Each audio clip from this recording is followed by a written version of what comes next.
L'enquête de Mediapart révèle des faits extrêmement troublants sur ce qu'ont fait en fait Dassault et surtout son intermédiaire Sushen Gupta.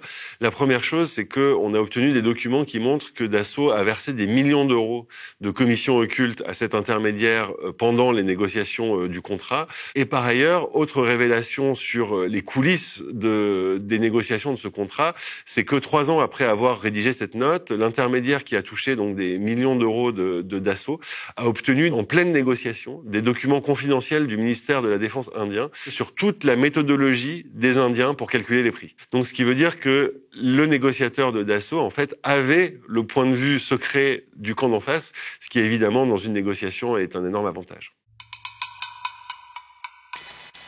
Bonjour, je suis Yann Philippin, je suis journaliste au service enquête de Mediapart et je suis l'auteur des Rafale Papers, une enquête en 3 volets que Mediapart vient de publier sur les soupçons de corruption sur la vente de 36 Rafale à l'Inde.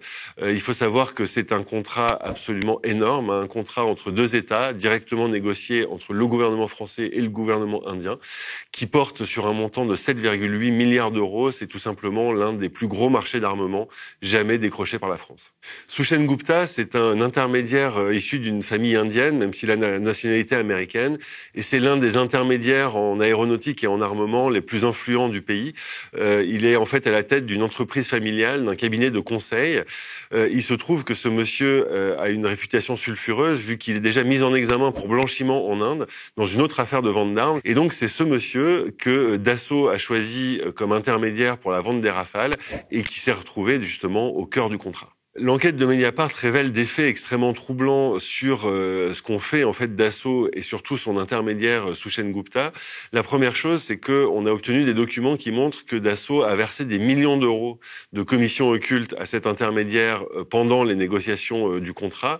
Alors c'est passé par des contrats informatiques surfacturés, des sociétés offshore à l'île Maurice, à Singapour. Donc si vous voulez, le consultant n'a pas du tout été payé, j'allais dire de façon classique pour des prestations de conseil, mais via des circuits extrêmement tortueux. Ça, c'est la première chose. La deuxième chose, c'est que on a révélé un document qui, en fait, a toute l'apparence d'être une note préparatoire d'un rendez-vous entre cet intermédiaire et Dassault à Paris. Et dans cet argumentaire, en fait, cet intermédiaire a des propos extrêmement explicites, vu qu'il dit vous avez continué, maintenant il faut finir. Il y a des gens en fonction qui demandent de l'argent. Si on ne paye pas, ces gens-là vont nous mettre en prison, vous voyez, ce genre de choses. Et par ailleurs, autre révélation sur les coulisses des négociations de ce contrat, c'est que 3 ans après avoir rédigé cette note, l'intermédiaire qui a touché donc des millions d'euros de Dassault a obtenu en pleine négociation des documents confidentiels du ministère de la Défense indien qui portaient justement sur l'activité des négociateurs indiens. Et là où ces documents avaient une importance très forte, c'est qu'à ce moment-là, il y avait une énorme bagarre sur le prix des Rafales entre les négociateurs français et les négociateurs indiens. Les Indiens voulaient 5 milliards et les Français 10 milliards, donc je vous laisse imaginer l'écart. On parle quand même de 5 milliards d'euros d'écart de prix dans les négociations. Et justement, pile à ce moment-là, l'intermédiaire de Dassault s'est procuré des documents confidentiels sur toute la méthodologie des Indiens pour calculer les prix. Donc des notes confidentielles, des comptes rendus internes et même un tableur informatique d'un des négociateurs indiens créé pour calculer les prix. Donc ce qui veut dire que le négociateur de Dassault, en fait, avait le point de vue secret du camp d'en face, ce qui, évidemment, dans une négociation, est un énorme avantage. En fait, suite à ça, Dassault a ajusté son offre à la baisse, mais pas aussi à la baisse qu'auraient voulu les Indiens, hein, vu que ça s'est conclu à 7,8 milliards. Alors, c'est moins que les 10 que voulait Dassault, mais c'est beaucoup plus que les 5 que voulaient les Indiens. Et il est clair que avoir des informations sur la façon de penser du camp d'en face, ça aide à mieux positionner votre offre. L'Inde a besoin de renouveler sa flotte de combat et lance un appel d'offres. L'Inde en a besoin et la France a fait la démonstration que c'était les meilleurs avions du monde. La commande annoncée par le Premier ministre est 3 fois moins élevée que prévu. Il faut savoir s'armer de patience. Des fois même, il y a des retours en arrière. Une seule signature, mais un accord épais de plus de 10 000 pages pour lequel tous ont retenu leur souffle jusqu'au bout. En fait, c'est un marché que la France a mis 15 ans à décrocher. Ça a commencé en 2001, où là, l'Inde a pour la première fois dit qu'elle voulait acheter des avions de combat. L'appel d'offres est formellement lancé en 2007.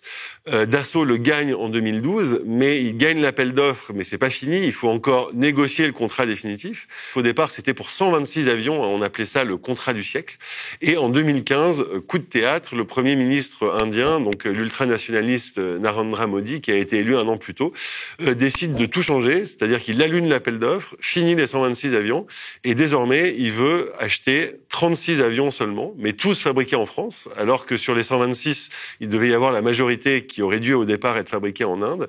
Et là, il y aura encore 1 an et demi de négociation entre cette décision du Premier ministre indien et la signature en septembre 2016 du contrat définitif pour les 36 Rafales. Donc au total, ça a été 15 ans de bagarre pour décrocher ce contrat. L'un des points clés de l'enquête de Mediapart, c'est que on a obtenu des documents qui montrent que c'est le camp français, et en particulier les industriels, dont Dassault, mais pas seulement Dassault, aussi la société MBDA qui fabrique les armements et les missiles du Rafale, qui ont fait du lobbying et qui ont obtenu que les clauses anticorruption soient retirées du contrat. Et on le voit parce qu'on a en fait des versions de travail des contrats, et on voit dans un de ces contrats que les Français enlèvent les clauses anticorruption. On voit que le document revient d'Inde et les Indiens ne sont pas d'accord, ils remettent ces clauses. Quelques mois plus tard, de nouveau, les Français les enlèvent, et c'est uniquement au mois de septembre 2016, c'est-à-dire juste avant la signature du contrat, que les Indiens ont fini par craquer et à retirer ces clauses anticorruption dont les Français ne voulaient pas. Ces clauses anticorruption, il faut être très clair, ça n'assure pas l'immunité pénale, c'est-à-dire que éventuellement Dassault, par exemple, pourrait être poursuivi par la justice en Inde. Par contre, ce sont des clauses qui protègent l'État indien et les citoyens indiens, c'est-à-dire les contribuables indiens. Parce que ce que disent ces clauses, c'est que si jamais il y a de la corruption qui est prouvée, ou même encore plus strict, le fait même de payer un agent pour que cet agent exerce son influence sur les décideurs, c'est interdit. Et si jamais ces faits-là sont prouvés, l'Inde, en vertu de ces clauses, peut casser le contrat, d'une part, et d'autre part, demander des très fortes indemnités financières en termes de pénalité. Et donc, au vu de tout ce que je vous ai raconté avant, c'est-à-dire des manœuvres douteuses qui ont eu lieu pendant le contrat, on comprend que ces clauses-là auraient fait peser un risque financier très fort pour les industriels français et qu'ils avaient intérêt à les retirer. Et la conséquence aussi de ça, c'est que si jamais par la suite des faits de corruption ou d'influence indue via l'usage d'un agent venaient à être prouvés, ça veut dire que l'Inde aurait toutes les peines du monde à casser ce contrat et à demander des indemnités aux industriels français. Et l'enquête de Mediapart a provoqué vraiment un très grand choc en Inde. Ça a fait la une des journaux, il y a eu énormément de reportages à la télévision. L'opposition politique aussi indienne s'en est saisie. Il y a même une nouvelle procédure qui a été engagée dans la Cour suprême indienne pour que l'enquête soit rouverte, parce qu'il y avait déjà eu une tentative qui avait échoué comme en France. Et en fait, en Inde, c'est un sujet majeur. Pour l'Inde, c'est une dépense évidemment énorme, 7,8 milliards d'euros. Et ça fait déjà 3 ans, depuis 2018, qu'en Inde, il y a des soupçons sur ce contrat, des soupçons de corruption et aussi des soupçons de favoritisme. Parce qu'en fait, ce qui s'est passé en 2015, quand l'Inde a décidé de modifier le contrat, c'est-à-dire de passer de 126 avions, pour la plupart fabriqués en Inde, à 36 avions seulement, tous fabriqués en France, à ce moment-là, il y a eu les cartes qui ont été totalement rebattues au niveau des partenaires industriels de Dassault. Parce que ce qu'il faut savoir, c'est que Dassault est obligé, parce que c'est le gouvernement indien qui l'impose, de reverser la moitié du montant du contrat à des entreprises indiennes. Donc vous imaginez, c'est 4 milliards d'euros. C'est une manne financière qui est absolument colossale. Et au départ, dans le contrat initial, ça devait être une entreprise publique qui s'appelle Hindustan Aeronautics Limited, qui est en fait tout simplement le grand constructeur public aéronautique indien qui devait fabriquer les Rafales.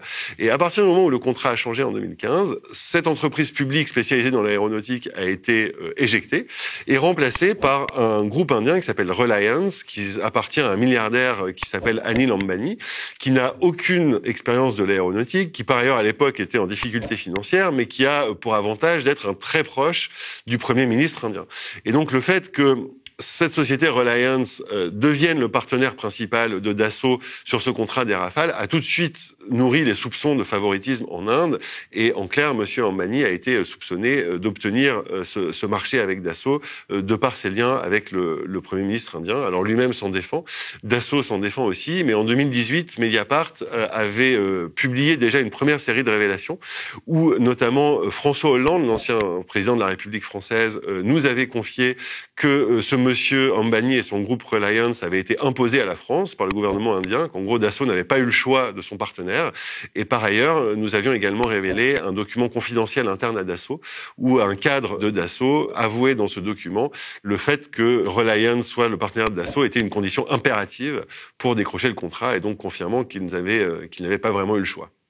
En 2018, il y a ces soupçons sur comment le groupe Reliance, donc, dont le patron est très proche du Premier ministre indien, a obtenu ce marché. Et il y a 2 points extrêmement troublants concernant ce groupe Reliance. C'est que, d'une part, juste avant que François Hollande, le président de la République, ne fasse un voyage en Inde pour signer l'un des accords sur les Rafales, le groupe Reliance finance un film coproduit par sa compagne, donc la compagne de François Hollande, l'actrice Julie Gallier, pour 1,6 million d'euros. Ça, c'est la première chose. C'est vrai que c'est beau. Je peux faire un selfie? Tu m'emmerdes. Et la deuxième chose, c'est que ce groupe Reliance, il a une filiale en France, et cette filiale a bénéficié, toujours au moment de la signature du contrat des Rafales, d'un aménagement de son ardoise fiscale. Ils avaient un redressement fiscal de 151 millions d'euros, et au moment de la signature du contrat des Rafales, l'administration fiscale accepte de transiger avec Reliance et réduit le redressement à 7 millions d'euros. Ça fait 143 millions d'euros de moins à payer pour ce groupe indien. Et c'est là où l'affaire devient éminemment politique, parce que il y a les noms de 2 présidents de la République dedans. Donc François Hollande, dont la compagne a bénéficié du financement d'un de ses films, et d'autre part, et ça c'est Le Monde qui a révélé cette information, Emmanuel Macron, qui était à l'époque ministre de l'économie, se serait impliqué justement dans ce dossier fiscal et de cette ristourne possible dont aurait bénéficié Monsieur Ambani. Ce qu'a révélé Le Monde à l'époque, c'est que ils disent avoir eu les confidences d'un très proche collaborateur d'Anil Ambani, donc le patron de Reliance, qui est partenaire de Dassault sur le contrat des Rafales. Alors c'est une confidence anonyme, ils ne mettent pas le nom de la source, mais Le Monde dit que ce collaborateur d'Anil Ambani dit qu'à l'époque, Anil Ambani a eu rendez-vous à Bercy dans le bureau d'Emmanuel Macron, qui était à l'époque donc ministre de l'économie, et que toujours selon cette source anonyme, Emmanuel Macron aurait réglé le problème fiscal de Reliance en France par, je cite, un coup de fil à son administration. Donc ça veut dire que Le Monde, à travers cette source anonyme, affirme que Emmanuel Macron serait intervenu auprès du fisc pour que Anil Ambani ait une ristourne fiscale très conséquente. Donc, une fois que ces faits-là sont révélés par la presse, il y a une ONG anticorruption qui s'appelle Sherpa, qui dépose une plainte au parquet national financier. Et ce que révèle Mediapart dans l'enquête des Rafale Papers, c'est que le parquet national financier a en fait tout fait pour ne pas enquêter. À l'époque, le PNF, donc qui s'occupe en fait en France de toutes les plus grosses affaires de corruption et de fraude fiscale, donc toutes les affaires les plus sensibles, était dirigé à l'époque par Éliane Houlette. Et Madame Houlette, en fait, n'a mené aucune enquête ni vérification sérieuse, puisque sur les soupçons qui concernaient le financement du film de Julie Gallier, la compagne de François Hollande, tout ce qu'elle a fait, c'est de recevoir l'avocat de Dassault en off dans son bureau et sans rédiger de procès-verbal, ce qui est assez inhabituel. Vous savez, dans les enquêtes judiciaires, normalement, on rassemble d'abord les preuves et ensuite, à la fin, on interroge les suspects. Donc le fait que l'entreprise qui était suspectée soit interrogée au début en off, sans procès-verbal et sans qu'aucune enquête n'ait été faite, c'est quand même étrange. Et la deuxième chose, c'est que sur la ristourne fiscale possible dont aurait bénéficié donc le partenaire de Dassault en France, là encore, Éliane Houlette, la patronne du PNF, s'est contentée d'une vérification informelle, c'est-à-dire elle a passé encore une fois un coup de fil en off à un haut responsable du fisc, mais jamais elle n'a saisi officiellement le fisc pour avoir le dossier fiscal, des documents. Il n'y a eu aucune demande officielle à l'administration des impôts pour tirer cette affaire de possible ristourne fiscale au clair. Et par ailleurs, à la fin de tout ça, Madame Houlette, donc la patronne du PNF, a décidé de classer l'affaire sans suite pour absence d'infraction, contre l'avis d'un de ses adjoints qui était justement chargé de ce dossier. Donc, ce qui est assez rare, et ce qui est encore plus rare, c'est que ce procureur adjoint a fait savoir en interne à l'époque qu'il refuserait de signer l'avis de classement parce qu'il aurait été incapable de le motiver.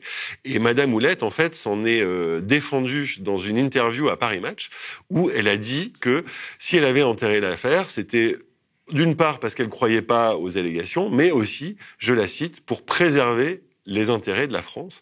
Et c'est quand même assez fou que une magistrate anticorruption, qui est vraiment une figure de la lutte anticorruption en France, ait pu comme ça justifier publiquement le fait de classer une affaire sensible au nom en fait de la raison d'État, hein, pour préserver les intérêts de la France. En fait, il y a une coïncidence assez folle, c'est que à l'automne 2018, justement au moment où la plainte sur l'affaire des Rafales arrive sur le bureau de la patronne du parquet national financier, au même moment, et c'est une vraie coïncidence, l'Agence française anticorruption démarre un contrôle de routine de Dassault. Et en faisant ce contrôle de routine, il découvre que Dassault a payé 1 million d'euros à une entreprise indienne pour fabriquer des maquettes de Rafale. 1 million d'euros, c'est un peu cher pour 50 maquettes, hein, ça fait 20 000 euros la maquette. Vous voyez, pour ce prix-là, vous avez une belle voiture, voilà, pas forcément une maquette d'avion, même si c'est des grosses maquettes. Donc ce paiement, il est suspect. Il est aussi suspect pour deux autres raisons. C'est que d'une part, Dassault se montre très embarrassé par cette découverte, c'est-à-dire que sur le moment, il refuse de donner des documents, des photos montrant que les maquettes ont été livrées, alors même que depuis la publication de notre article, on sait désormais que ces maquettes ont bien été livrées en Inde. Et l'autre point troublant, c'est que qui est l'entreprise qui fabrique ces maquettes ? Eh ben, c'est l'une des entreprises de Sushen Gupta, l'intermédiaire de Dassault, qui avait par ailleurs fait toutes les manœuvres pendant le contrat, avait touché des commissions occultes, etc., etc. Et donc, si vous voulez, c'était un paiement suspect à l'intermédiaire de Dassault. Et là encore, je suis pas dans leur tête, mais ce qu'on peut supposer, c'est que le fait que Dassault ait été embarrassé par cette découverte, c'est que justement, c'est une découverte qui pouvait mener les enquêteurs jusqu'à ce fameux intermédiaire qui a été au cœur du contrat des Rafales. Et là, ce qui se passe, c'est que malgré les soupçons de l'agence sur ce paiement, là encore, l'affaire est enterrée et aucun signalement n'est fait à la justice au sujet de ce paiement. Malheureusement, la FAN ne nous a pas répondu. Nous leur avons évidemment demandé à Mediapart pourquoi ils n'avaient pas signalé ces faits à la justice. Et nous nous sommes heurtés à un mur. C'est vraiment le mur du silence dans ce dossier, vu que personne ou presque ne nous a répondu. Dassault a fait no comment, ses partenaires industriels aussi. Jean-Yves Le Drian, qui était le ministre de la Défense à l'époque et qui était en fait le responsable de la négociation du contrat, parce que le contrat, c'était un contrat d'État à État négocié sous l'égide du ministère de la Défense, ne nous a pas répondu non plus, ou alors une réponse très brève. Donc c'est vraiment un silence de plomb qu'on a eu en face quand on a envoyé nos questions aux différents protagonistes de l'affaire. Le 17 avril 1986, Marcel Dassault décède.